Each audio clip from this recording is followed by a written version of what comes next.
কোন আধিপত্যবাদী প্রভুত্ববাদীর কথায় আমাদের অধিকারকে হরণ করা হয়। আমরা রাজপথে রক্ত দিয়েছি, আমরা রাজপথে জীবন দিয়েছি, আমরা রাজপথে আমাদের জীবন যেমন স্বপ্নকে বিসর্জন করেছি।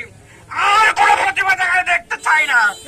প্রশাসন, আপনাদেরকে বলতেছি, আপনারা আমাদের রক্তের উপর দাঁড়িয়ে এখন এসি বাতাসে বাতাস খাচ্ছেন। এই রক্তে দাঁড়িয়ে যদি আপনাদের সুশৃঙ্খল ভাবে এবং প্রাতিষ্ঠানিক ভাবে এবং নিয়মতান্ত্রিক ভাবে এই জনগণের অধিকার আদায় করার জন্য আপনারা যদি সরকারি নিবন্ধিত নীতিমালার আলোকে কাজ না করেন, তাহলে আপনাদেরকে সোজা সাতটা ভাবে ওখানে আমরা বসিয়ে রাখবো না। 1 তারিখ শুরু হবে, 30 তারিখ আপনাদেরকে লাঞ্ছিত এখান থেকে ঢাকায় পাঠিয়ে দেওয়া হবে। সেখানে কি হবে সেটাও আমরা দেখবো। আমরা ঢাকা বসে থাকি না, আমরা ঘুমাই নাই, আমরা বসে থাকি নাই। আমরা শ্রমিকদের অধিকার আদায় করার জন্য সংগ্রাম করেছি।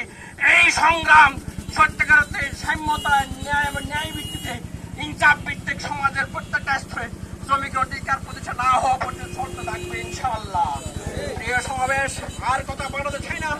আমাদের নেতৃবৃন্দ উপস্থিত রয়েছেন, তারা মূল্যবান কথা বলবেন এবং তাদের দিক নির্দেশনা শুনে আপনারা এখানে উপস্থিত হয়েছেন, এটা ধন্যবাদ জানিয়ে এই বিশাল প্রোগ্রামের আল্লাহর দরবারে শুকরিয়া আদায় করে আমি আমার আলোচনা এখানেই শেষ করলাম। আসসালামু আলাইকুম ওয়া রাহমাতুল্লাহি ওয়া বারাকাতুহু।